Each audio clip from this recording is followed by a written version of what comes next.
10 class के सभी बच्चों को पुनः एक बार वेलकम है मेरे YouTube चैनल में। आज हम लोग पॉलिटिकल साइंस से, राजनीतिक शास्त्र से लोकतंत्र की उपलब्धियों के बारे में बातें करेंगे। जो लोकतंत्र की उपलब्धियों में यह जो आपके अध्याय 4 से लिया गया है और अध्याय 4 में इसको हमने YouTube चैनल में सीरीज 5 में रखा हुआ है। तो इसमें कई बातों पे हम नजर रखेंगे और यहाँ जैसे हम देखेंगे कि लोकतंत्र की उपलब्धियों का मूल्यांकन कैसे किया जाए, लोकतंत्र की उपलब्धियों का मूल्यांकन कैसे किया जाए। इसके बाद हम बातें करेंगे आपसे कि उत्तरदायी, संवेदनशील और औचित्यपूर्ण सरकार यानी कि जो शासन व्यवस्था है, इसके बारे में हम आपके सामने कुछ बातों को रखेंगे। फिर यहाँ देखेंगे हम कि जनता द्वारा निर्वाचित शासकों से जो सहमत लोगों का प्रतिशत लोकतंत्र के लिए भरपूर इस्तेमाल किया जाता है, इस संदर्भ में हम आपसे जिक्र करेंगे। फिर यहाँ अगले पॉइंट के रूप में हम देखेंगे कि आर्थिक समृद्धि और विकास की क्या स्थिति है लोकतंत्र के दौर में, तो इस पे हम बातें करेंगे। फिर यहाँ हम देखेंगे कि लोकतंत्र की आर्थिक उपलब्धियां किस प्रकार की होनी चाहिए, या फिर हम यहाँ इस बिंदु पर विचार करेंगे कि असमानता और गरीबी में कमी लोकतंत्र के माध्यम से कैसे हो सकता है, या सामाजिक विविधताओं में सामंजस्य को स्थापित कैसे किया जा सकता है, या नागरिकों की गरिमा और आजादी की जो बात की जाती है लोकतंत्र के संदर्भ में, तो नागरिकों की यहाँ गरिमा है चाहे नागरिकों की आजादी है, इस पे हम क्या बातें करेंगे। लोकतंत्र में लोकतंत्र की सफलता के कई कारक होते हैं, इन कारकों पे हम पॉइंट के हिसाब से आपसे हम विचार अपना रखेंगे। फिर यहाँ देखेंगे कि आर्थिक विषमता को रोकने के जो उन्मुख है, उन्मुखीकरण की तरफ हम यहाँ ध्यान देंगे। फिर जनता को शिक्षित करने का प्रयास क्यों करना चाहिए लोकतंत्र के दौर में, और इसके बाद सत्ता में जन सहभागिता की क्या जरूरत है, लोकतंत्र की स्थिति कायम रखने के लिए जनता में जन सहभागिता की क्या आवश्यकता है, या निष्पक्ष निर्वाचन प्रणाली के संदर्भ में हम बातें करेंगे। तो इन सारी बातों पे हम एक एक करके इन जितने बिंदुओं को यहाँ दर्शाया गया है सभी बिंदुओं पे हम विचार करेंगे। और इसके साथ हम सबसे पहले कि लोकतंत्र की जो उपलब्धियां हैं, इस उपलब्धियों के परिचय के बारे में हम जानने का थोड़ा सा प्रयास करेंगे कि लोकतंत्र आज विश्व के पूरे देशों में तो व्याप्त नहीं है, लेकिन पूरे देशों में हम कह सकते हैं कि लोकप्रिय शासन प्रणाली के रूप में यह लोकतंत्र को ही माना जा रहा है। विश्व के लगभग 3/4 जो देश है आज के संदर्भ में, 3/4 देशों में या 3/4 राज्यों में लोकतंत्र की स्थापना निश्चित रूप से हो चुकी है। और 3/4 राज्यों में जब लोकतंत्र की स्थापना हो चुकी है, इस क्रम में हम ऐसे कह सकते हैं कि इसका इतिहास करीब आज से 100 वर्ष पहले का रहा है कि 100 वर्ष पहले से यह लोकतंत्र की स्थापना हुई है। इन वर्षों में इनकी उपलब्धियां किस प्रकार की रही है और क्यों यह आज सर्वाधिक लोकप्रिय शासन के रूप में हम लोग के बीच में प्रस्तुत हो रहा है। ऐसे तो हम लोग ऐतिहासिक रूप से देख रहे हैं कि 100 वर्ष की बातें कर रहे हैं, लेकिन बहुत पुराना, जैसे आपको बिहार के अंतर्गत यह लिच्छवी गणराज्य का नाम आप जानते हैं, लोकतांत्रिक व्यवस्था ही था, लेकिन बृहद पैमाने पे नहीं होने के कारण हम इसे 100 वर्षों के अंदर रखते हैं। और इस तरह से हम देखेंगे कि क्या इसकी जो आज लोकतंत्र की उपलब्धियां हैं, ये उपलब्धियां जन आकांक्षाओं के अनुरूप हो रही है या नहीं हो रही है। इस संदर्भ में हम यहाँ कुछ विचारों को देखेंगे। इन प्रश्नों का उत्तर हम इस अध्याय में निश्चित रूप से प्राप्त करने का प्रयास करेंगे, क्योंकि विशेषकर भारतीय लोकतंत्र व्यवस्था जो है, भारत की जो लोकतांत्रिक व्यवस्था है, इस लोकतांत्रिक व्यवस्था में यह कहा जाता है कि इसकी उपलब्धियों पर इस अध्याय में विचार कर इसकी सफलता और इसकी विफलता के बारे में हम कुछ बातों को रखेंगे। तो सबसे पहले कि भारत में लोकतंत्र की जो उपलब्धियां हैं, ऐसी उपलब्धियों पर विचार करने के क्रम में, लोकतांत्रिक जो उपलब्धियां हैं, तो इस उपलब्धियों पर विचार करने के क्रम में बातों को आगे इस अध्याय में कुछ है सामान्य प्रश्नों के आधार पर हम आपके बीच में रखने का काम करेंगे। जैसे में हम बात करेंगे कि लोकतांत्रिक जो या लोकतंत्र के अंतर्गत हम सामान्य तौर पर किस प्रकार के परिणाम की आशा रखते हैं। क्या वास्तविक जीवन में लोकतंत्र जो है हमारी इन आशाओं को पूरा करता है जो हम वास्तविक जीवन जी रहे हैं। ऐसे वास्तविक जीवन में लोकतंत्र हमारी जो भी आशाएं हैं, जो भी इच्छाएं हैं, सारी इच्छाओं को ये पूरा करने का काम करता है। क्या वास्तविक जीवन जो है इस तरह से इसकी उपलब्धि जो है, इसका मूल्यांकन हम कैसे करें, इन बातों पर विचार करना आवश्यक हो जाता है। और हम यह भी देखेंगे कि इस क्रम में सबसे अहम बात यह बन जाता है कि लोकतंत्र की उपलब्धियां जो है, लोकतंत्र की उपलब्धियां और इसका मूल्यांकन करने की बात आती है कि लोकतंत्र की उपलब्धियां और इसका मूल्यांकन किस प्रकार और किन आधारों पर किया जाए। इस प्रश्न पर विचार करने के लिए, जो ये प्रश्न है, इस प्रश्न पर विचार करने के लिए हम इस बात का विश्लेषण भी करेंगे कि भारत जैसे देश में भारत के लोग लोकतंत्र से किस तरह की अपेक्षाओं का उम्मीद रखते हैं, कैसे लोकतंत्र चाहते हैं भारत के लोग भारतीय लोकतंत्र व्यवस्था में, तो किस तरह की उम्मीद को कायम रखे हुए हैं। इसके साथ हम यहाँ देखेंगे कि असमानता, सामाजिक असमानता की बात अगर करते हैं, सामाजिक भिन्नता की बात करते हैं या टकराहट की बात करते हैं, जो टकराव होता है इत्यादि पर विचार करने के बाद सबसे अंत में स्वतंत्रता और स्वाभिमान यानी स्वाभिमान पर हम विचार करने का काम करेंगे। यहाँ इस सकारात्मक अगर परिणाम की बात करते हैं कि सकारात्मक परिणाम हमें प्राप्त होंगे, लेकिन उन सकारात्मक परिणामों के साथ साथ हम देखेंगे कि कई प्रकार के प्रश्न और शंकाएं देखने को मिलेगी जो लोकतंत्र के समक्ष चुनौतियों पर विचार के साथ कई ऐसे जो प्रश्न होंगे या करने के बाद ही, यानी ऐसे चुनौतियां जो मिलेगी, इस चुनौतियों पर विचार करने के बाद ही यह स्पष्ट हो पाएगा। उन चुनौतियों पर इस पुस्तक में जो स्पष्ट किया गया है कई तरह की बातें, जैसे लोकतंत्र की उपलब्धियों का मूल्यांकन कैसे किया जाए। तो लोकतंत्र की उपलब्धि का मूल्यांकन करने के संदर्भ में हम यहाँ ध्यान देंगे कि विश्व में विभिन्न प्रकार की शासन प्रणाली आज भी कायम है। आप देखेंगे तानाशाही व्यवस्था है, कहीं सैनिक शासन प्रणाली है, ऐसे करके कई प्रकार की शासन प्रणालियां हैं। इसी क्रम में लोकतांत्रिक शासन प्रणाली जो है, हम यहाँ लोकतांत्रिक शासन प्रणाली की उल्लेख करेंगे। लोकतांत्रिक शासन व्यवस्था ही विश्व में अगर माना जाता है तो विश्व में सबसे सर्वोत्तम शासन प्रणाली के रूप में समझा जाता है और माना भी जाता है, क्योंकि तानाशाही जो व्यवस्था है, इस तानाशाही व्यवस्था में हम देखेंगे कि तानाशाही या गैर लोकतांत्रिक जो व्यवस्था होता है, वहां लोकतांत्रिक व्यवस्था से अधिक वहां कई तरह के दोष सामने प्रकट होते हुए नजर आते हैं। इस दूसरे शब्दों में हम यह भी बात स्पष्ट कर सकते हैं कि लोकतांत्रिक जो शासन प्रणाली है अन्य प्रकार की शासन प्रणालियों से बहुत ही अच्छी शासन प्रणाली के रूप में माना जा सकता है। इस शासन प्रणाली को अन्य शासन प्रणाली से इसलिए अच्छा माना गया है क्योंकि इसे कई तर्क के रूप में यहाँ सामने प्रस्तुत किया जा सकता है। इन तर्कों में हम देख सकते हैं कि यह समानता को बढ़ावा देने का काम करता है, जो लोकतांत्रिक शासन प्रणाली होता है। इसके साथ यह विभिन्न देशों में जैसे सामाजिक स्थिति होता है, आर्थिक स्थिति, ऐसे स्थितियों पर यह असमानता को समाप्त या बिल्कुल ही सीमित करता है जहां लोकतांत्रिक शासन प्रणाली होता है। और समानता की जो स्थापना होता है, उस समानता की स्थापना के लिए अक्सर यह अग्रसर होने की स्थिति में कायम रहता है। फिर आप देखेंगे दूसरे पॉइंट के रूप में अगर हम देखते हैं इसको कि यह व्यक्तियों में स्वाभिमान जागृत करने का भी भरसक प्रयास करता है। इसके साथ साथ और उनकी जो गारिमा होता है, मनुष्य के अंदर, व्यक्ति के अंदर गारिमा होता है, वैसे गारिमा को बढ़ाने का भरपूर सहयोग करता है। ये इस व्यवस्था में रहते हुए अपने आप को गौरवान्वित महसूस करते हुए लोग महसूस होते हैं। इसके बाद अगले पॉइंट के रूप में हम बातें करेंगे कि इसमें निर्णय प्रक्रिया जो होता है यह बृहत आधार पर आधारित होने के कारण अधिक अच्छा माना जाता है। इससे अच्छा निर्णय संभव हो पाता है। जो भी निर्णय होता है यह देखने के लिए बिल्कुल अच्छा निर्णय संभव हो पाता है, क्योंकि एक व्यक्ति की सोच एवं उस सोच के आधार पर निर्णय से हमेशा ही अधिक लोगों की सोच और उसके आधार पर निर्णय हमेशा बेहतर होता है। जैसे मान लीजिए कि जहां तानाशाही व्यवस्था है वहां एक व्यक्ति की सोच पर सब कुछ निर्भर करता है, लेकिन जहां ज्यादा लोगों के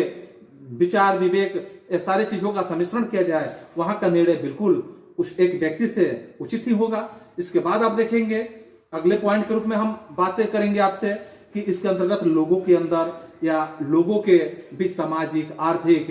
सांप्रदायिक विषयों को या ऐसे संघर्ष होते हैं, ऐसे संघर्षों को दूर कर उन्हें समन्वित करना लोकतांत्रिक व्यवस्था के माध्यम से बिल्कुल संभव हो पाता है।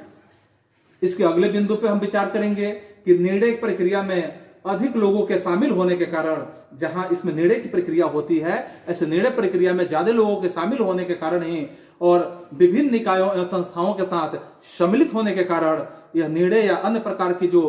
गलतियां होती है उसमें सुधार के अधिक अवसर प्रदान होते हुए नजर आते हैं। इस प्रकार से हम यह स्पष्ट कर सकते हैं कि सामान्य प्रश्न यह उपस्थित होता है कि क्या इस प्रकार की लोगों की जो आकांक्षाएं होती है वैसी आकांक्षाओं की पूर्ति करना या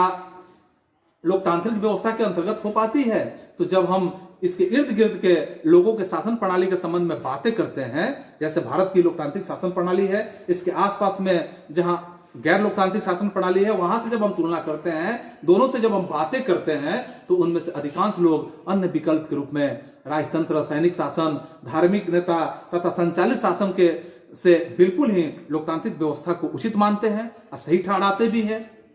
उसी क्रम का समर्थन भी करते हैं। लेकिन जब उन्हीं लोगों के द्वारा यह बात हम लोग के बीच में स्पष्ट होता है कि लोकतंत्र में के कामकाज के संबंध के जो बातें होती हैं या लोकतांत्रिक व्यवस्था के कामकाज के संबंध में अन्य जो भी बातें होती है उस संबंध में बातें करते हैं, वे बिल्कुल संतुष्ट नजर आते हैं कि लोकतांत्रिक व्यवस्था ही सबसे बेहतर है। आज विश्व के 100 से अधिक देशों में के द्वारा इस बात का दावा किया जा रहा है कि उनके यहाँ लोकतांत्रिक व्यवस्था लागू है और वे किसी न किसी रूप से लोकतांत्रिक व्यवस्था का संचालन भी करते हैं। यहाँ तक कि उनके यहाँ औपचारिक रूप से संविधान है, उनके यहाँ निर्धारित अवधि पर निर्वाचन होते रहते हैं, और तो और उनके यहाँ राजनीतिक दल है जो निर्वाचन में भाग लेते हैं, और उनके यहाँ नागरिकों के अधिकारों की गारंटी प्रदान की गई है। लेकिन इस क्रम में यह बात बिल्कुल उल्लेखनीय हो जाता है, यह बात स्पष्ट हो जाता है कि इस प्रकार की जो व्यवस्थाएं होती है और संवैधानिक जो प्रावधान होते हैं, प्रायः प्रत्येक प्रकार की लोकतांत्रिक व्यवस्था में वर्तमान रूप से देखने के लिए मिलता है, क्योंकि इनमें से प्रत्येक देश की लोकतांत्रिक जो व्यवस्था होती है वह लोकतांत्रिक व्यवस्था इस तरह से होती है कि सामाजिक परिवेश उनकी आर्थिक उपलब्धियों और संस्कृतियों से बिल्कुल भिन्नता कायम होते हुए नजर आता है। इस प्रकार के जो तात्विक विविधताओं का उनके लोकतंत्र पर प्रभाव पड़ता है और वे एक दूसरे से बिल्कुल भिन्न बन जाते हैं। इसका प्रभाव उन देशों की जो उपलब्धियां होती है वैसे उपलब्धियों पर पड़ता है, और किसी न किसी रूप में यह बात बिल्कुल स्पष्ट हो जाता है कि लोकतांत्रिक व्यवस्था अन्य गैर लोकतांत्रिक व्यवस्था से कभी भी सटीक और सबसे उत्तम व्यवस्था माना जा सकता है, और माना ही नहीं जा सकता है बल्कि यह है भी, क्योंकि यहाँ हर किसी को, जैसे पीछे भी आप पढ़ चुके हैं कई बातों को, कि यहाँ हर किसी को निर्णय लेने का अधिकार होता है, 5 साल के बाद अपनी सरकार बदलने का अधिकार होता है। तो आदि आदि कई बातें ऐसे होती है जिसके माध्यम से लोकतांत्रिक व्यवस्था जो होता है सबसे उत्तम शासन व्यवस्था के रूप में माना जाता है। फिर हम यहाँ बातें करते हैं कि जैसे कि फिर यहाँ कुछ ऐसी चीजें होती है जिनकी प्राप्ति की आशा प्रत्येक लोकतांत्रिक व्यवस्था से की जाती है, और उनकी प्राप्ति संबंधी जो रिकॉर्ड होते हैं, जो भी हम प्राप्ति करना चाहते हैं कि समीक्षा इसी क्रम में वांछनीय भी हो जाता है। अब यह प्रश्न हम लोगों के बीच में एक तरह से उपस्थित होता है कि वे कौन कौन सी चीजें हैं, कौन कौन सी व्यवस्थाएं हैं जिन व्यवस्थाओं का जिनकी प्राप्ति प्रत्येक लोकतांत्रिक सरकार के द्वारा निश्चित रूप से की जा सकती है। भारत में लोकतांत्रिक जो उपलब्धियां हैं या लोकतंत्र की जो उपलब्धियों की समीक्षा हम उसी आधार पर भी कर सकेंगे, और इस संदर्भ में हम यहाँ बातें करेंगे फिर से कि उत्तरदायी, संवेदनशील और औचित्यपूर्ण सरकार की जो या सरकार है या शासन व्यवस्था है इसके संदर्भ में, तो इसमें हम देखेंगे कि विश्व के किसी भी लोकतांत्रिक व्यवस्था में यह आशा की जाती है, चाहे वो कोई भी देश हो, वहां लोकतंत्र की व्यवस्था होनी चाहिए। तो यह उम्मीद किया जाता है कि वह इस व्यवस्था के लिए अनिवार्य कुछ चीजों को पूरा अवश्य कर ले, और ऐसे चीजों को पूरा कर ले। एक लोकतांत्रिक व्यवस्था से यह अपेक्षा की जाती है कि इसमें इसके अंतर्गत आम जनता जो भी होते हैं, आम जनता को अपनी सरकार चुने और उस पर नियंत्रण रखने को बिल्कुल सुनिश्चित हो ले कि उसे अपने अधिकारों के हिसाब से नियंत्रित रख सके। इसी प्रकार जब कभी अनावश्यक और जिस प्रकार के संभव हो नागरिकों को समस्त रूप से वैसे निर्णय में सहभागिता का अवसर सुनिश्चित करने का वे काम भी करें, जिसका प्रभाव उन लोगों पर पड़ने वाला है। दूसरे शब्दों में हम ये भी बातें आप लोगों के बीच में स्पष्ट कर सकते हैं कि लोकतांत्रिक व्यवस्था के लिए जो भी होता है यह आवश्यक बन जाता है कि उसमें आम जनता को ऐसी सरकार बनाने का अवसर प्राप्त हो जिससे उनके आकांक्षाओं के बिल्कुल अनुरूप हो, आकांक्षाओं के साथ हो, और इस तरह से या हम यह भी कह सकते हैं कि वह सरकार ऐसी हो जो नागरिकों की आशा के अनुरूप, जो उम्मीद करते हैं नागरिक वहां के, उसके अनुरूप कार्य करे और वह जन आकांक्षाओं के प्रति संवेदनशील भी रहे। भारत इसका अपवाद नहीं कहा जा सकता है, क्योंकि भारत बिल्कुल एक वैसा ही लोकतांत्रिक देश है। जितनी बातें कही गई वह सारी बातों को अपने लोकतांत्रिक व्यवस्था में समेटे हुआ है, कायम रखा हुआ है।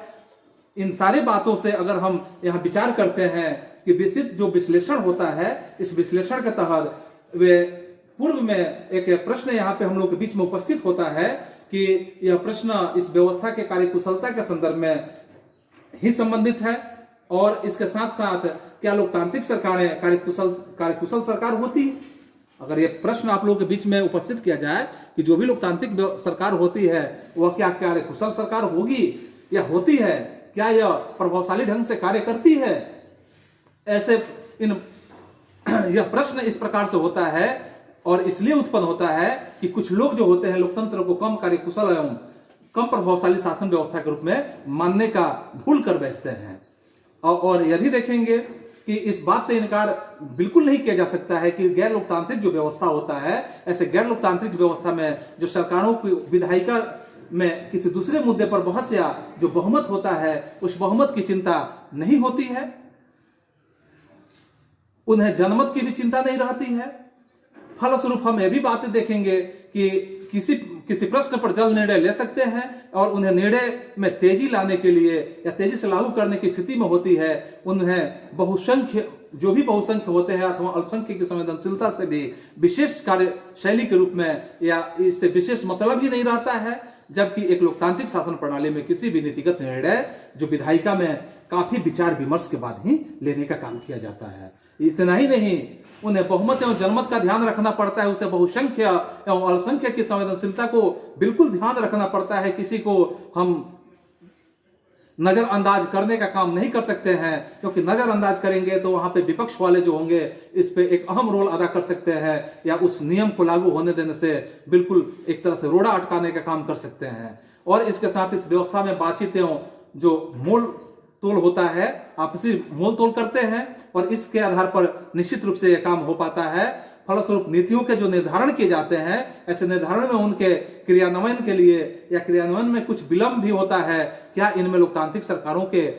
अगर हम कार्यकुशल की बात करें तो इसमें कार्यकुशलता की बात हम नहीं मान सकते हैं? इस प्रश्न का उत्तर निर्णय के जो मूल्य होते हैं, इस मूल्य के आधार पर देखा जा सकता है कि जो भी निर्णय होते हैं, जो भी निर्णय लिए जाते हैं, इस निर्णय के मूल्य के आधार पर देखा जा सकता है। पहले हम यह बात करेंगे कि उन व्यवस्थाओं पर विचार करें तो शीघ्र निर्णय लेती है। इसी प्रकार की जो व्यवस्थाएं होती है और वैसी व्यवस्थाओं में यह निर्णय भी ले लेती है, क्योंकि जो लोगों को मान्य नहीं हो और जिसे मान्य नहीं होता है उन्हें स्वीकार न करे, ऐसी स्थिति में जो लिए गए निर्णय होते हैं वैसे निर्णय में कठिनाइयां उत्पन्न होती है। इसकी तुलना अगर हम यहां करेंगे कि तुलना लोकतंत्र में किसी निर्णय से पहले सारी प्रक्रिया पूरी की जाती है, इसमें कुछ विलंब भी होता है, लेकिन निर्णय लेने से पहले यहां जो भी निर्णय लेना होता है सरकार क्या करती है कि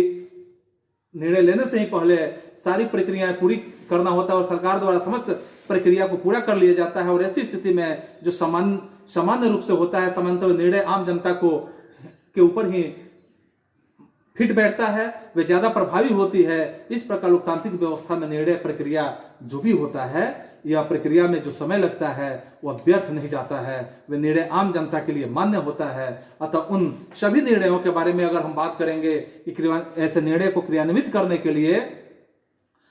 कठिनाइयां उत्पन्न होती है, भारत में भी नीति निर्धारण एवं नीति क्रियान्वयन की निर्धारण प्रक्रिया का अनुपालन होता है। अतः सरकार के निर्णय जनता के लिए बिल्कुल मान्य भी होता है। जैसे आज आधुनिक परिवेश में आप देखेंगे कि कई तरह के निर्णय सरकार द्वारा लिए गए, लेकिन इसमें जनता जो है अपने इस निर्णय के विरोध में भी प्रदर्शन किया, पक्ष में भी प्रदर्शन किया। जैसे आप देखेंगे कि जम्मू कश्मीर का मामला आया अभी हाल फिलहाल में, जम्मू कश्मीर के मामले पे पक्ष और विपक्ष में कई तरह के हंगामे सामने प्रकट हुए, लेकिन अंततः यहाँ जहाँ जनता का सहमति बनता है वहाँ यह निर्णय सटीक बैठ जाता है। फिर आप देखेंगे कई तरह के, जैसे मुस्लिम धर्मावलंबी के माध्यम से जैसे 3 तलाक की बात आया, 3 तलाक के नियम पे भी एक तरह से सहमति बना। इसके बाद आप NPR वगैरह ये सब नियम जो देख रहे हैं आधुनिक दौर में, इस पे कई तरह के देश में व्याप्त विरोध पैदा हुए और यहाँ बहुमत के आधार पर ही यह फैसले हो पाते हैं। और इस निर्णय को स्पष्ट करने में भले समय लगता है, लेकिन वह जो होता है नियमानुकूल ही किया जाता है। इस तरह से लोकतांत्रिक शासन में जो पारदर्शिता देखने के लिए मिलती है, ऐसे पारदर्शिता में हम देखेंगे कि लोकतांत्रिक शासन प्रणाली के अंतर्गत कोई भी निर्णय जो लिया जाता है वह निर्धारित प्रक्रिया का अनुपालन करके ही किया जाता है। अगर कोई नागरिक इस बात की जानकारी चाहता है या किसी निर्णय तक पहुंचने के जो सामान्य नियम होते हैं उसका वह अनुपालन किया हुआ है अथवा नहीं, तो वह इस बात की जानकारी प्राप्त कर सकता है। उसे न सिर्फ जानने का अधिकार है बल्कि उसके पास उसके साधन भी होते हैं, यानी कि वह जानने के बाद वैसे साधनों के साथ वो परिपूर्ण होता है। इसके लिए अपने प्रतिनिधियों के साथ, जो प्रतिनिधि होते हैं उसके संपर्क में वह जा सकता है। भारत में वो सूचना के अधिकार के तहत, जिसे हम RTI कहते हैं, राइट टू इंफॉर्मेशन के माध्यम से हम किसी भी व्यक्ति के बारे में या किसी भी नियम के बारे में अगर जानने के इच्छुक हैं तो हम RTI के माध्यम से यहाँ हम क्या करेंगे कि 10 रुपया का पोस्टल ऑर्डर लगाकर हम किसी भी सूचना के तहत कोई भी सूचना हम ले सकते हैं, चाहे वह देश के किसी भी हिस्से का हो। और यह निश्चित रूप से हम सबको यह अधिकार दिया गया है कि हम उस सूचना को प्राप्त कर सकते हैं। जैसे आप सभी छात्रों को यह बात जानना बेहद जरूरी है कि हमारे देश में विकास का जो स्थिति है वह किस प्रकार का है, हमारा देश किस मद में क्या खर्च किया, कैसे किया। लेकिन कुछ राष्ट्र के गुप्त मामले होते हैं, वह गुप्त मामले जानने का अधिकार किसी का नहीं होता है। और ऐसे साधारण जानकारियां जो होती है, सारी साधारण जानकारियां हम RTI के माध्यम से प्राप्त कर सकते हैं। भारत में तो यह सूचना का अधिकार जो है, इसके अंतर्गत कोई नागरिक इस प्रकार की सूचना प्राप्त कर ही सकता है, क्योंकि इस प्रकार इस संबंध में उसे जानने का यह पूरी तरह से अधिकार दिया गया है, पूरी तरह से छूट दिया गया है। लेकिन इस प्रकार की पारदर्शिता गैर लोकतांत्रिक सरकारों में कहां देखने के लिए मिलेगी। इसलिए गैर लोकतांत्रिक सरकारों से लोकतांत्रिक सरकारें जो होती है वो काफी हद तक फिट बैठता है। इस प्रकार हम जब एक लोकतांत्रिक शासन उपलब्धियों पर विचार कर रहे हैं तो हम यह आशा करते हैं और यह बिल्कुल उम्मीद रखते हैं कि ऐसी सरकारें बिल्कुल पारदर्शी होगी। वह निर्धारित जो प्रक्रियाएं होगा वैसे प्रक्रियाओं का अनुपालन करेगी। जो भी प्रक्रिया हम देखेंगे वैसे प्रक्रियाओं का वो अनुपालन करेगी और जनता के प्रति उत्तरदायी होगी। और उससे यह भी आशा की जाती है कि जनता के प्रति उत्तरदायी होने के साथ साथ वह एक सुनिश्चित करेगी जिसमें सरकार का उत्तरदायित्व तो जनता के प्रति हो और आम जनता जो है, आम जनता की सहभागिता नीति निर्धारण के रूप में निश्चित हो। लोकतंत्र इस प्रकार के खास कार्यविधि को विकसित करने के लिए जनता के प्रति सरकार का उत्तरदायित्व नीति निर्धारण प्रक्रिया में और जन सहभागिता को सुनिश्चित करेगी, इस बात की पूरी तरह से आशा की जाती है। तो फिर हम आगे यहाँ देखते हैं कि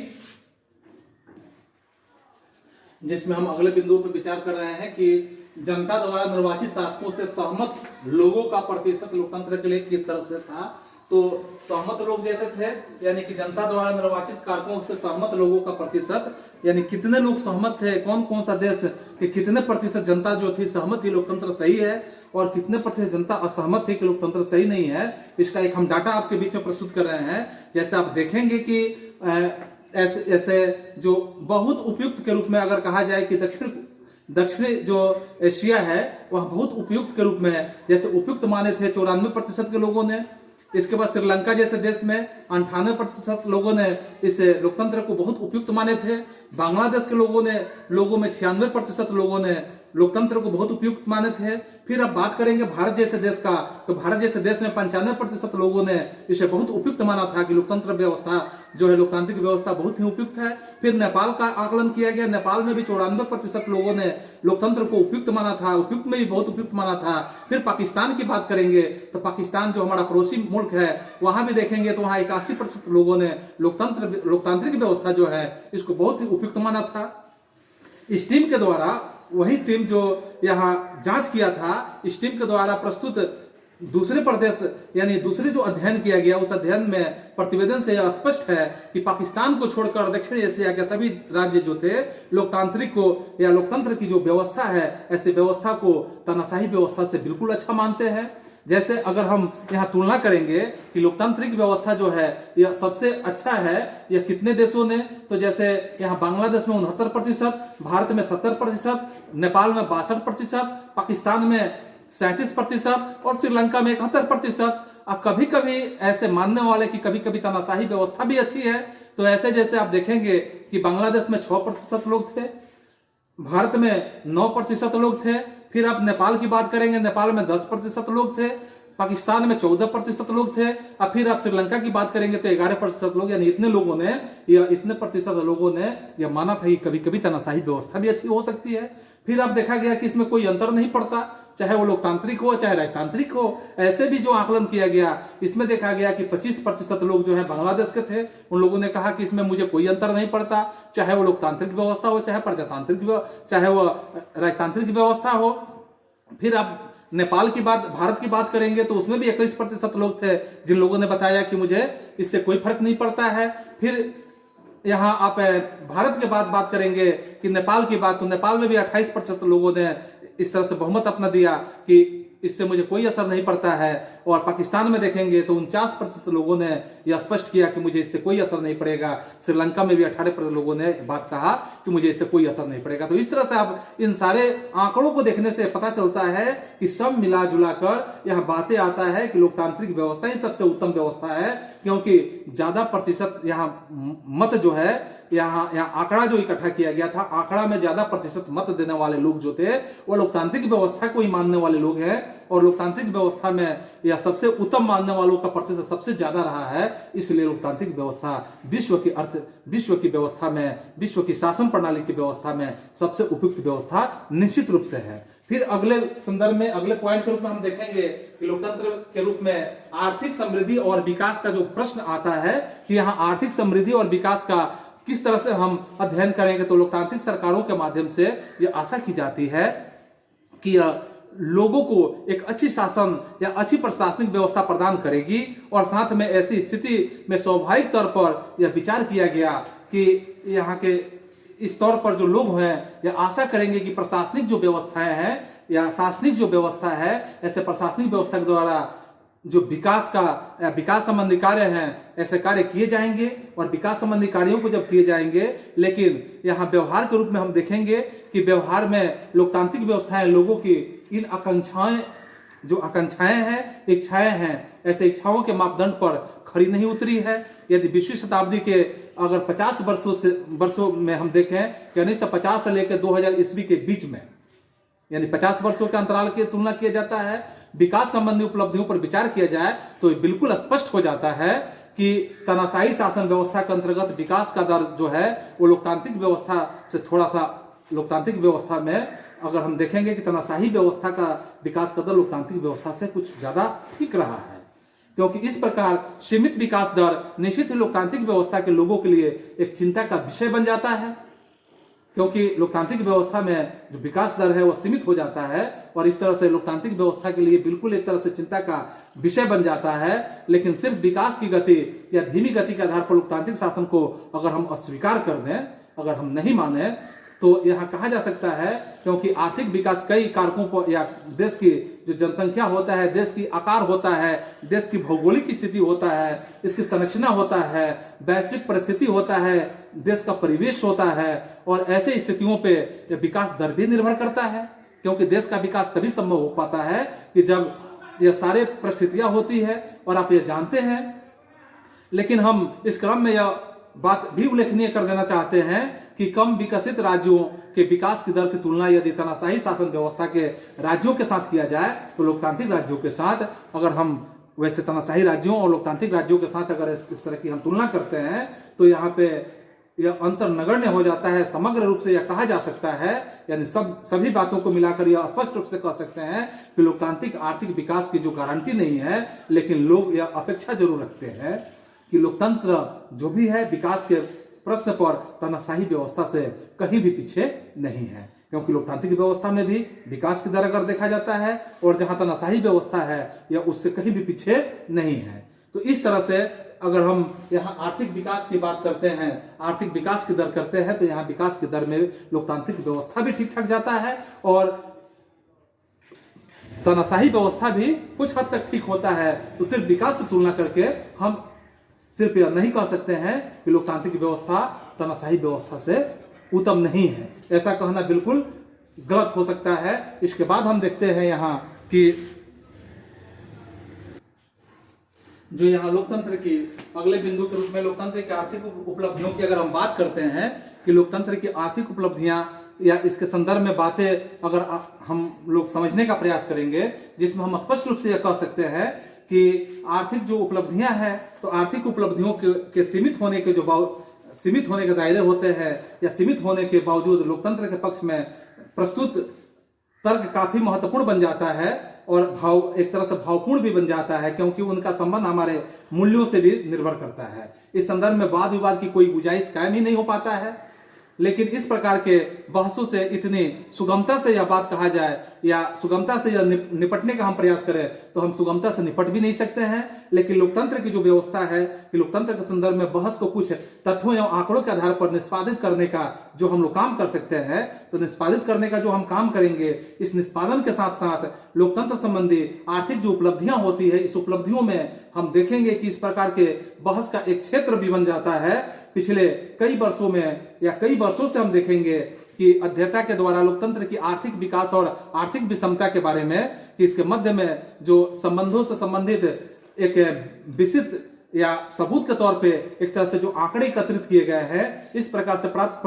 परिणाम हम कुछ आंकड़ों के माध्यम से स्पष्ट कर सकते हैं। जैसे हम देखेंगे कि दो तरह से हम इसको रखते हैं, एक तरफ से हम रखते हैं शासन के प्रकार एवं उद्देश्य और दूसरा रखते हैं विकास दर। एक तरफ आंकड़े में रखते हैं शासन के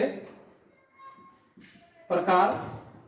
और इसके बाद हम देखते हैं देश, इसके बाद हम करते हैं शासन के प्रकार और देश में, उसके बाद हम करते हैं दूसरी तरफ विकास दर। तो दोनों में हम बातें करते हैं विकास दर और शासन के प्रकार के देश में। तो अगर हम यहाँ देखेंगे कि समस्त लोकतांत्रिक शासन जो प्रणालियां है, वहां विकास दर जो हुआ है 3.95% के हिसाब से हुआ है। फिर आप देखेंगे कि सभी तानाशाही शासन प्रणालियां हुई है, वहां पे विकास का दर जो रहा है 4.42%, अर्थात यहाँ पे आप देख रहे हैं कि अधिक तो हो ही रहा है, लेकिन यहाँ सभी तानाशाही शासन प्रणालियां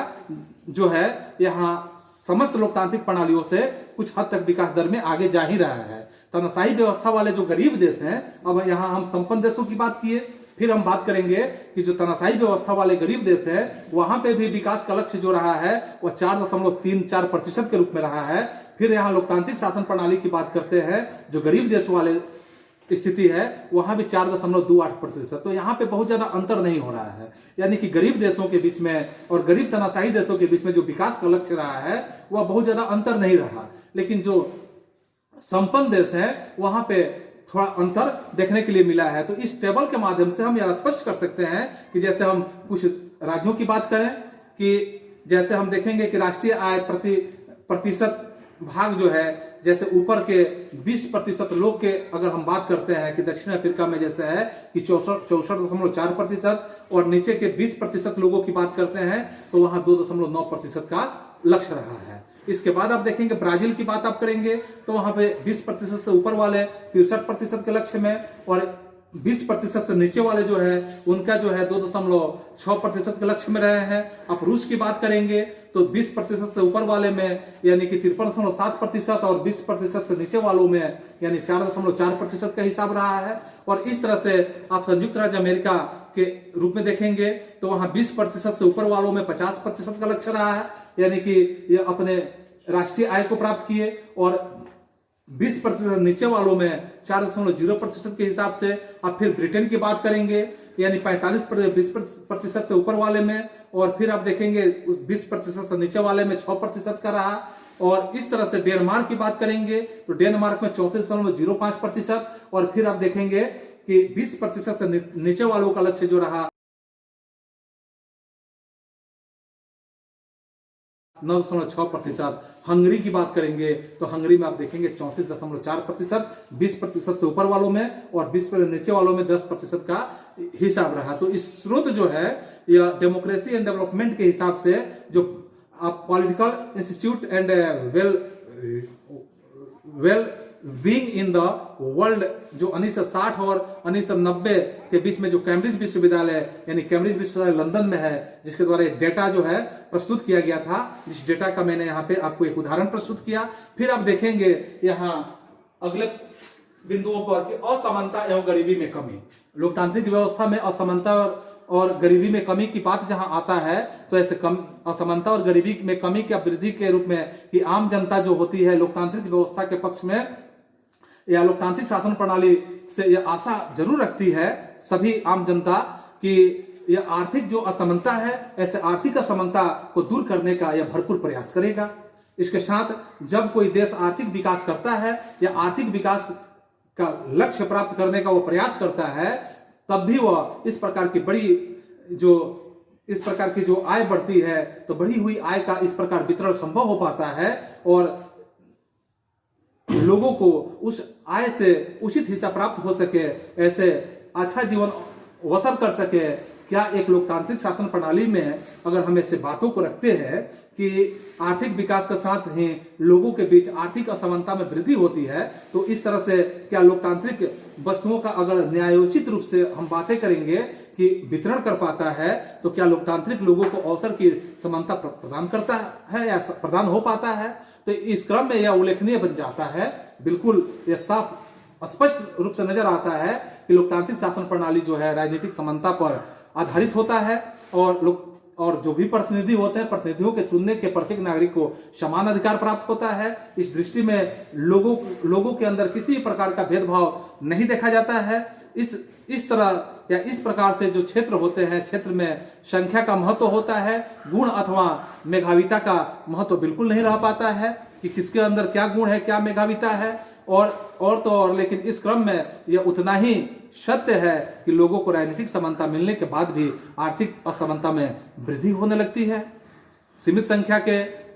जो भी लोग होते हैं, तो सीमित संख्या में लोगों के पास राष्ट्रीय आय का बहुत बड़ा भाग निश्चित रूप से रहता है। वे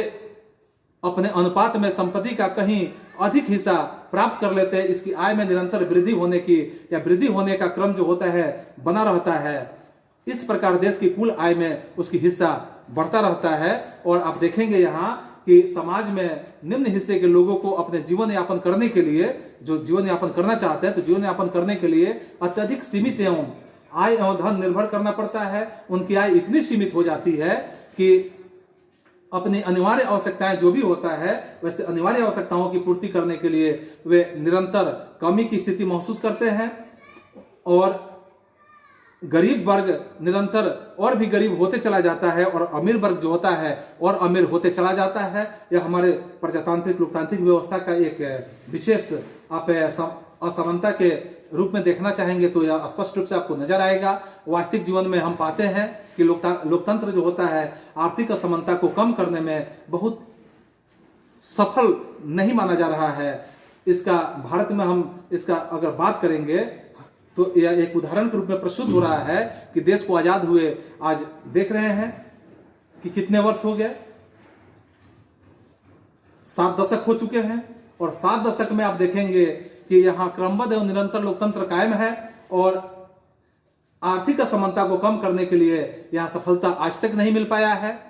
आज भी बड़ी संख्या में लोग गरीबी रेखा के नीचे जीवन बसर कर रहे हैं। यहाँ तक कहा जा सकता है कि सभी देश इतने ही दिनों में कहां से कहां निकल गया। हम भारत से भी पीछे आजाद होने वाले कुछ देश हैं जो आज डेवलपमेंट कंट्री कहे जा रहे हैं, लेकिन आज के दौर में भी भारत की स्थिति देखिए तो आज भी स्वच्छता और लेटरिन के पीछे पड़ा हुआ है। आज गरीबी इतनी हद तक बढ़ी हुई है कि गरीबी के माध्यम से लोग अपने काम को स्वयं करना भी नहीं चाह रहे हैं, क्योंकि वो करने के योग्य भी नहीं है और वे सरकार के ऊपर निर्भर होकर और सरकार के आश्रित हो चुके हैं। और इसके साथ आप देखेंगे जितना भी उससे उम्मीद थी कुछ अन्य लोकतांत्रिक जो देश हैं, वैसे देशों की स्थिति तो भारत से भी खराब है। यानी हम सिर्फ भारत की बात कर रहे हैं, लेकिन इससे आगे हम बातें करेंगे कि जब हम दूसरे देशों की तुलना करें, जैसे भूटान की बात करते हैं, नेपाल की बात करते हैं, तो ऐसे देशों में भारत से भी उनकी स्थिति एकदम दयनीय है,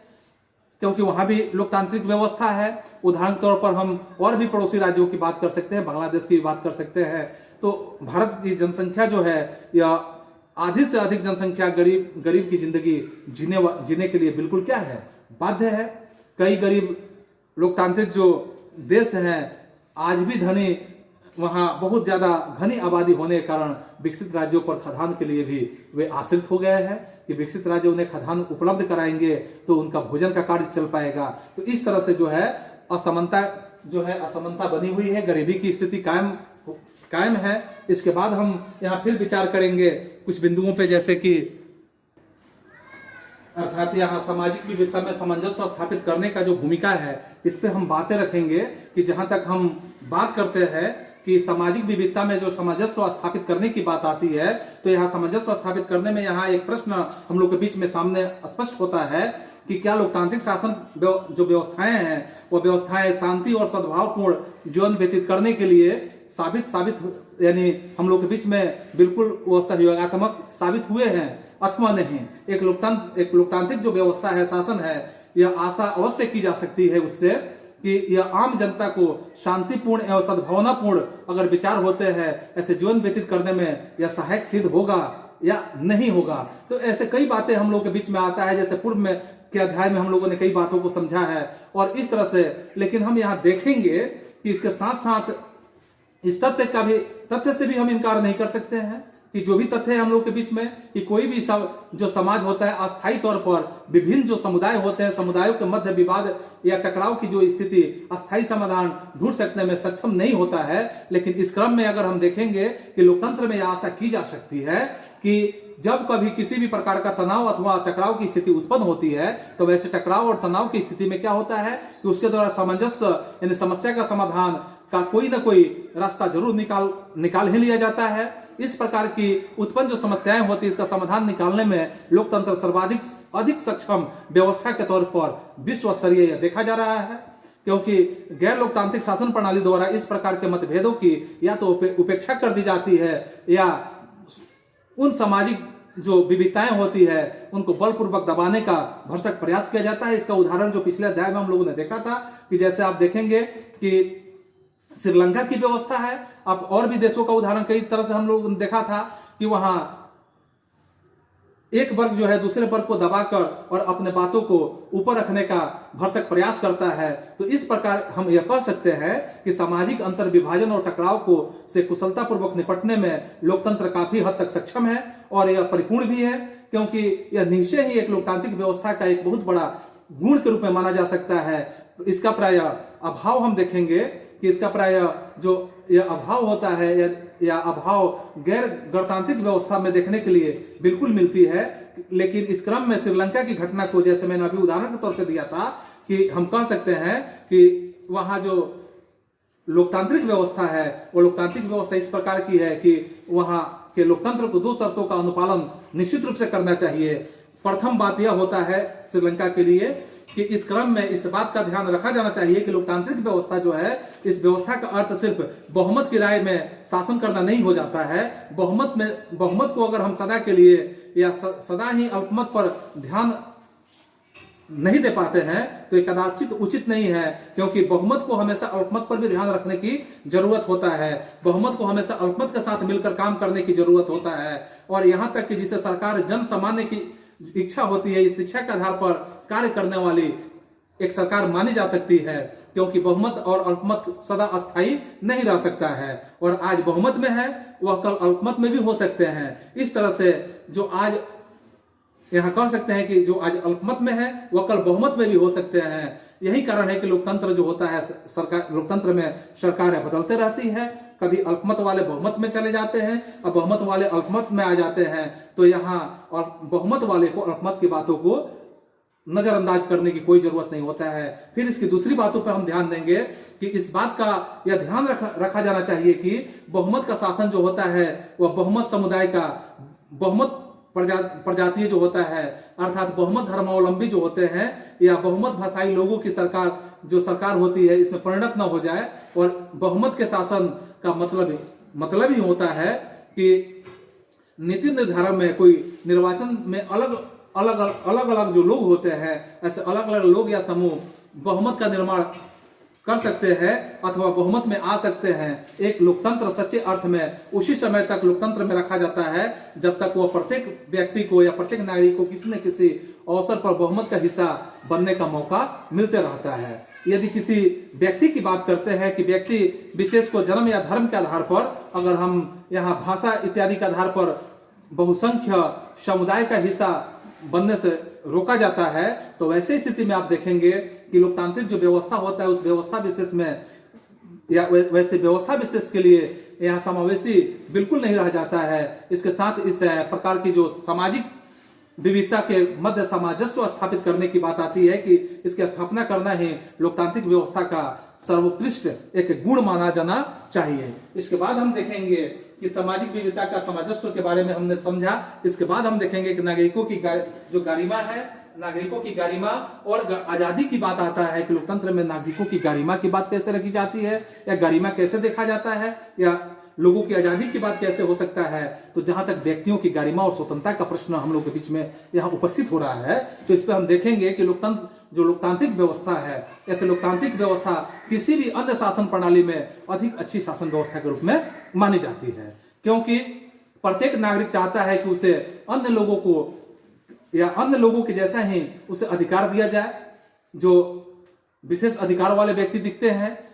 इस प्रकार जो सम्मान के प्रति या सम्मान जो हर व्यक्ति को सम्मान पाने के प्रति वो लालायित होते हैं या उसके लालसा में बैठे होते हैं, और लोगों के मध्य में प्राय संघर्ष की स्थिति जो होती है, वैसे संघर्ष उसी स्थिति में उत्पन्न होती है जब उन्हें इस बात का एहसास होने लगता है कि विश्व भर में जैसे हम देखेंगे कि किसी एक व्यक्ति को विशेष अधिकार दिया जा रहा है और दूसरे व्यक्ति को उसे कम अधिकार दिया जा रहा है, तो वैसे स्थिति में क्या होगा कि नागरिकों के अंदर एक तरह से ज्वलनशील की भावना होगी, विरोध का भावना होगा, टकराव की भावना हो सकता है, और ऐसा लोकतंत्र में कदापि नहीं होता है। इससे क्या होता है कि लोकतंत्र की जो बातें होती है, लोकतंत्र की जो भावनाएं होती है, इसमें व्यक्ति की गरिमा का ध्यान रखा जाता है। आप विश्व भर में यह भी बात देखेंगे कि मान्यता को लोकतांत्रिक व्यवस्था के अंतर्गत हम कम से कम अगर सैद्धांतिक तौर पर मान्यता प्रदान की गई है तो वहां सैद्धांतिक तौर पर प्रदान करने के बाद, लेकिन व्यवहार में जहां तक आचरण का यहाँ प्रश्न खड़ा होता है कि मनुष्य का आचरण, तो हम विश्व में अलग अलग राज्यों की विभिन्नता को देख पाते हैं। अलग अलग राज्यों की अलग अलग विभिन्नताएं यहाँ होती है। लोकतांत्रिक सरकार जो होती है साधारण नागरिकों के अधिकारों का आदर नहीं करती है, और नागरिक जो होते हैं अपेक्षाएं जब उनके साथ की जाती है तो नागरिक के अधिकारों की अपेक्षा प्राय एक तरह से हम यह कह सकते हैं कि उनकी जो अपेक्षाएं होती है उन लोकतांत्रिक राज्य में यह देखने के लिए मिलता है। और इसी प्रकार की ऐसा जो एक समाज होता है, ऐसे समाज में जिसका संगठन भी संभ्रांत लोगों के वर्चस्व एवं जो अन्य लोगों के द्वारा उनकी आजादी का पालन पर आधारित होता है, तो वहां पे हम यह बात पाएंगे कि उनके लिए जो समानता होती है वह समानता की स्थिति को स्वीकार करना कठिन होता है कि समाज में सभी लोग समान है, क्योंकि वे अपनी उच्च स्थिति को कायम रखने के लिए वे अपने साथ समझौता करने को तैयार भी नहीं हो पाते हैं। इस क्रम में महिलाओं की गरिमा का उदाहरण हम यहाँ प्रस्तुत कर सकते हैं कि दुनिया के अधिकांश समाज पुरुष प्रधान ही रहे हैं। परिवारों एवं समाज स्तर पर भी पुरुषों का वर्चस्व हमेशा देखने के लिए मिला है। महिलाओं के जो दीर्घकालीन संघर्ष के बाद अब लोग यह महसूस करने लगे हैं कि लोकतांत्रिक व्यवस्था जो है, जो भी लोकतांत्रिक व्यवस्था है, वैसे लोकतांत्रिक व्यवस्था में लोकतांत्रिक समाज के लिए महिलाओं के साथ जो गरिमापूर्ण और सम्मानपूर्ण व्यवहार हो, वह व्यवहार बिल्कुल आवश्यक है। लेकिन इसका अर्थ यह नहीं है कि वास्तव में महिलाओं के साथ सदा सम्मानपूर्ण व्यवहार होता है। लेकिन अब हम यहाँ अंतर्राष्ट्रीय स्तर पर देखते हैं कि महिलाओं को समानता की जो मान्यता दी गई है या वह समानता की जो समानता प्रदान की गई है, तो अब उन्हें नैतिक और कानूनी तौर पर गलत मान्यता के व्यवहार के विरुद्ध संघर्ष करना सुगम हो गया है। इसके साथ आप देखेंगे कि यही कारण है कि आज विश्व कई भागों के में जैसे नारीवादी आंदोलन जोर शोर से आगे बढ़ चुका है। इस आंदोलन में जो हिमायती के रूप में कहे जा सकते हैं कि हिमायती में विश्व के प्राय सभी भागों में देखने के लिए मिलता है, लेकिन गैर लोकतांत्रिक शासन व्यवस्था जहां है वहां महिलाओं की समानता और गरिमा की बात आज भी देखने के लिए कदापि नहीं मिल सकता है। क्योंकि उन गैर लोकतांत्रिक शासन प्रणाली में आज भी व्यक्तिगत स्वतंत्रता की और गरिमा की बात की जाती है, वैसे व्यक्तिगत गरिमा की बात और स्वतंत्रता की बात महिलाओं के साथ कदापि नहीं है और वह नहीं मिल सकता है। आज भी विश्व के कई राज्य ऐसे हैं जहां महिलाओं को कौन कहे, पुरुषों को भी यहां तक कि विभिन्न प्रकार का अधिकार, विशेषकर समानता का अधिकार और स्वतंत्रता का अधिकार प्राप्त नहीं है। तो यहाँ यह बात स्पष्ट हो जाता है कि नागरिकों की गरिमा की जो आजादी है या नागरिकों के गरिमा से संबंधित आजादी है, यह बात सभी लोकतांत्रिक व्यवस्था में कायम नहीं है। लोकतांत्रिक व्यवस्था में कायम है, राजतांत्रिक व्यवस्था में कायम नहीं है। यही बात जातीय असमानता पर भी लागू होती है, जहां भारतीय हिंदू समाज में जाति पर आधारित जो भेदभाव किए जाते हैं दीर्घकालीन व्यवस्था में देखा गया कि सामाजिक व्यवस्था का एक अंग ही रहा है। लेकिन लोकतंत्र की स्थापना के बाद जब हम देखेंगे कि सामाजिक दृष्टि से भेदभाव से पीड़ित लोगों के लिए जो समानता की बात आती है, समानता की व्यवस्था संविधान के अंतर्गत रखी गई है और उसके लिए अवसर की समानता सुनिश्चित की गई है। इतना ही नहीं, उन्हें समाज की मुख्य धारा में लाने के लिए विशेष तरह के कानूनी प्रावधान के माध्यम से उसे कानून के अनुसूची में और अनुच्छेद में डाल दिया गया है, जिसके माध्यम से यह जाति विशेष पर किसी भी प्रकार का जो गरिमा की बात है या किसी प्रकार की प्रतिष्ठा की बात है, उस प्रतिष्ठा का हनन करने का किसी को अधिकार नहीं है। अर्थात सभी लोग यहाँ सम्मानजनक रूप से समान अधिकार रखने वाले देश के अंतर्गत आते हैं। तो इस तरह से यहाँ आप देखें कि नागरिकों की गरिमा और आजादी की बात। अब हम देखेंगे अगले पॉइंट के रूप में, जहां देखेंगे कि भारत में लोकतंत्र की सफलता के कारक के रूप में, तो भारत में लोकतंत्र की सफलता के कारक के रूप में कई यहाँ पे बिंदुओं को दिया गया है। इन बिंदुओं को बारी बारी से हम अध्ययन करेंगे, जिसमें हम यह देखेंगे कि भारत में जो लोकतंत्र की सफलता के कारक हैं, तो भारतीय लोकतंत्र में के संदर्भ में अगर हम बातें करते हैं तो एक प्रश्न सफलता के विभिन्न कारकों के संदर्भ में यह तत्व हम लोग के बीच में एक संबंधित हो जाता है कि लोकतंत्र की सफलता के लिए जो आवश्यक अनेक कारक भारत के लिए नहीं है, लेकिन उन सीमित कारकों की बात अगर हम देखेंगे कि जो भी सीमित कारक है, तो उन कारकों में कहीं अधिक सफलता के कारक यहाँ मौजूद हैं, जिसमें हम सबसे पहले रूप में देखेंगे कि राजनीतिक दलों का अस्तित्व। तो राजनीतिक दलों का अस्तित्व में एक लोकतांत्रिक व्यवस्था के लिए सर्वाधिक महत्वपूर्ण कारक राजनीतिक दलों का अस्तित्व ही माना जाता है, क्योंकि इस दृष्टि में भारत एक कारक के रूप में मजबूत स्थिति में कायम है। यहाँ 7 राष्ट्रीय दल की संख्या के रूप में रखा गया है, और इसके अलावा सैकड़ों की संख्या में राज्य स्तरीय या क्षेत्रीय दल कार्यरत है हमारे देश में। ये राजनीतिक दल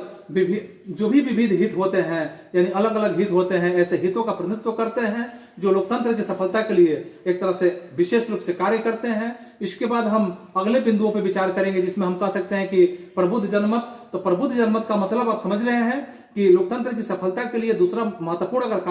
कारक की बात करें तो प्रबुद्ध जनमत को ही माना जाता है, क्योंकि भारतीय जनमत काफी जागरूक एवं प्रबुद्ध के रूप में आज के संदर्भ में बन चुका है। यह विभिन्न सरकारों की गतिविधियों को नियंत्रित करने का काम निश्चित रूप से करती है। सरकार की सफलता अथवा गलत नीतियों की समीक्षा करने का काम भी यह काफी अच्छे ढंग से कर लेती है। कोई भी लोकतांत्रिक सरकार जनता की उपेक्षा नहीं कर सकता है, यहां तक कि उसकी उपेक्षा करने की साहस भी नहीं है। इस दृष्टि से भारतीय लोकतंत्र काफी जागरूक है, क्योंकि विभिन्न सरकारें भी जनमत के प्रति बिल्कुल संवेदनशील रहती है। इसके अगले कारक के रूप में हम समझेंगे कि सामाजिक सौहार्द बनाए रखने का यह काम करते हैं। तो सामाजिक सौहार्द में जैसे लोकतंत्र की सफलता के लिए एक अन्य प्रमुख कारक के रूप में हम सामाजिक सौहार्द की बात करेंगे। और इस सामाजिक सौहार्द में जैसे भारत में विभिन्न प्रजातियों एवं धर्मावलंबी यानी धर्म के मानने वाले लोग यहाँ निवास करते हैं। लोकतंत्र के अंतर्गत इन सामाजिक एवं धार्मिक समूहों के मध्य अगर सामंजस्य स्थापित करने की बात करें तो यहाँ सामंजस्य स्थापित करना आवश्यक बन जाता है। भारत में हम देखेंगे कि भारत में हर एक तरफ जहां सामाजिक सौहार्द देखने हैं, वहीं दूसरी तरफ अगर धार्मिक सहिष्णुता की विचार करते हैं तो धार्मिक सहिष्णुता को धर्मनिरपेक्ष के सिद्धांत द्वारा यहाँ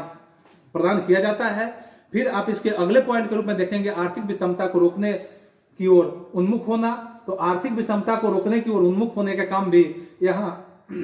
भारत के लोकतांत्रिक सफलता का एक तरह से महत्वपूर्ण कारक के रूप में ही माना जाएगा, क्योंकि सामाजिक एवं आर्थिक विषमता को लोकतंत्र के मार्ग में सबसे बड़ा एक तरह से बाधक माना जाता है। और यद्यपि आज भी भारत में आर्थिक विषमता कायम है, तो इसका मुख्य कारण है कि सरकार इस विषमता को सीमित करने की दिशा में सतत प्रयत्नशील रही है अभी तक। और परिणाम स्वरूप गरीबी रेखा के नीचे जो हम देखते हैं कि जीवन जीने वाले लोगों की संख्या में आज निरंतर कमी देखने के लिए मिल रहा है, क्योंकि सरकार द्वारा उनकी जो आर्थिक स्थिति है, वैसे आर्थिक स्थिति को दूर करने के लिए या इसे ऊपर उठने के लिए यहाँ सरकार भरसक प्रयास कर रही है कि आर्थिक उदारीकरण का वास्तविक तथा सर्वाधिक गरीब जो व्यक्ति है वैसे व्यक्तियों को निश्चित रूप से प्राप्त हो सके। इसके साथ आप देखेंगे कि जनता को, यानी कि यहाँ इसी के पॉइंट के रूप में नागरिकों के यहाँ भारत में लोकतंत्र की सफलता के कारक के रूप में आप देखेंगे जनता को प्रशिक्षित करने की जो बात आता है, शिक्षित करने का जो प्रयास किया जा रहा है। तो जनता को शिक्षित करने का प्रयास का मतलब यहाँ है कि जनता जो है,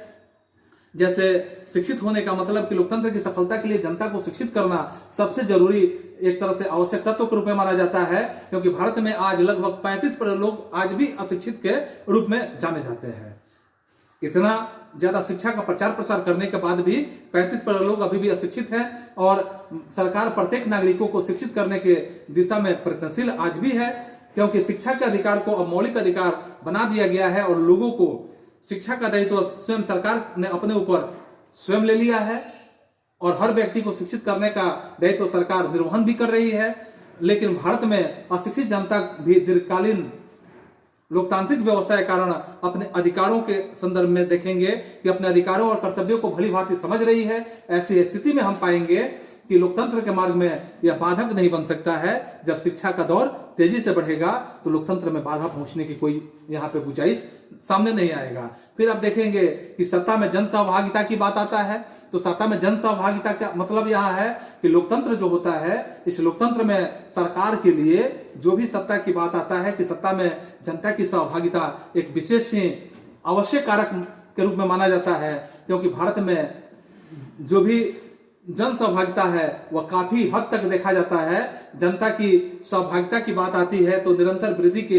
वृद्धि के आसार यहाँ पे नजर आते हैं। मतदान को यदि हम जन सहभागिता का एक मापदंड मान लेते हैं तो हम देखते हैं कि विभिन्न निर्वाचकों में मतदान का प्रतिशत प्राय बढ़ गया है। जो भी निर्वाचन है, आज देखेंगे कि पहले जैसे निर्वाचन की प्रक्रिया चलती थी और आज चल रहा है, तो निर्वाचन यहाँ वोट देने का जो प्रतिशत होता है यह निश्चित रूप से आज शिक्षा के कारण ही यह बढ़ पाया है, जन सहभागिता के कारण ही बढ़ पाया है। और इसके साथ आप देखेंगे कि यह इस बात का सूचक है कि जनता सहभागिता में निरंतर वृद्धि हो रही है। आम जनता अभी भी भले ही अशिक्षित हो, लेकिन वे अपने अधिकारों के प्रति आप देखेंगे कि अत्यधिक जागरूक हो चुकी है, अपने अधिकारों को समझ रही है। इस प्रकार जनता विभिन्न हित समूहों या दबाव समूहों का गठन कर सरकार की नीतियों का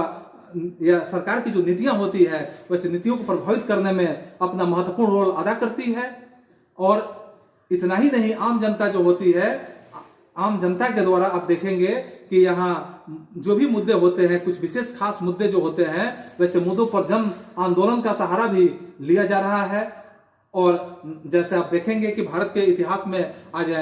राजनीति शास्त्र में भी आप देखेंगे कि नर्मदा बचाओ आंदोलन, टेहरी परियोजना, इसके बाद आप देखे हैं कि पेड़ बचाओ आंदोलन, ऐसे आंदोलन में जनता जो है जब जागरूक है तो निश्चित रूप से अपने गतिविधियों को पूरा करने का भरसक प्रयास भी कर रही है। फिर आप यहाँ अंत देखेंगे कि निष्पक्ष निर्वाचन प्रणाली की बात जो देखेंगे कि निष्पक्ष निर्वाचन प्रणाली, तो लोकतंत्र में जनता अपने प्रतिनिधियों का निर्वाचन खुद करती है और जो भी प्रतिनिधि चुने जाते हैं, अतः चुनाव पद्धति का स्वतंत्र एवं निष्पक्ष होना बेहद ही आवश्यक हो जाता है। भारत में या भारत के जो संविधान है, संविधान द्वारा एक स्वतंत्र एवं निष्पक्ष चुनाव आयोग की बात होती है, तो ऐसे चुनाव आयोग का गठन किया गया है। चुनाव आयोग द्वारा चुनावों के संचालन में पूर्ण निष्पक्षता का पालन यहाँ देखने के लिए मिलता है। और तो और चुनाव आयोग भारत के कार्यपालिका के नियंत्रण से बिल्कुल मुक्त है। कार्यपालिका इसके दिन प्रतिदिन के कार्यों से किसी न किसी प्रकार का हस्तक्षेप नहीं कर सकती है। इतना ही नहीं, निर्वाचन के समय जो देखेंगे कि लोक सेवक भी जो निर्वाचन से संबद्ध होते हैं आयोग के नियंत्रण में ही होते हैं और तो और उनके निर्देशों के अनुरूप ही कार्य करते हैं। निर्वाचन में भी पूर्ण रूप से पारदर्शिता यह कायम होता है। यही कारण है कि बहुतेरे जनप्रतिनिधि अगले चुनाव में पराजित हो जाते हैं, वही प्रत्याशी निरंतर चुनाव में सफल होते हैं जो जनता के मापदंड में खड़े उतरते हैं। इस प्रकार से यहाँ कारकों के रूप में आप देखें कि कारकों और तत्वों के कारण ही भारत में निरंतर लोकतंत्र की जड़ मजबूत होती हुई नजर आ रही है। भारत की लोकतांत्रिक व्यवस्था आज विश्व के एक लोकतांत्रिक व्यवस्था में आदर्श लोकतांत्रिक व्यवस्था के रूप में उभर कर सामने आई है। भारत के कई पड़ोसी राज्यों में लोकतांत्रिक व्यवस्था है लेकिन वो आज विफल हो चुकी है, लेकिन भारत में इसका भविष्य आज भी उज्जवल है और यह आने वाले समय में भी उज्जवल रहेगा, क्योंकि भारत की जो लोकतांत्रिक बनावट ही किया गया है इस प्रकार से कि वह विश्व के सभी लोकतांत्रिक बनावटों में भारत का लोकतांत्रिक स्थिति जो है वह काफी ही बेहद है, सुगम है और सभी को समझने के योग्य है और सभी लोग इसके आदर भी करते हैं। तो इस तरह से भारतीय जो लोकतांत्रिक व्यवस्था है और लोकतंत्र की जो उपलब्धियां हैं, इस उपलब्धियों के बारे में आपने बृहत रूप से समझा और फिर हम इस तरह से इस पाठ को हम समाप्त करते हैं और अगले सीरीज के रूप में यानी अंतिम पाठ के रूप में हम अगले सीरीज में फिर मिलेंगे। तब तक के लिए थैंक यू, दैट्स ऑल।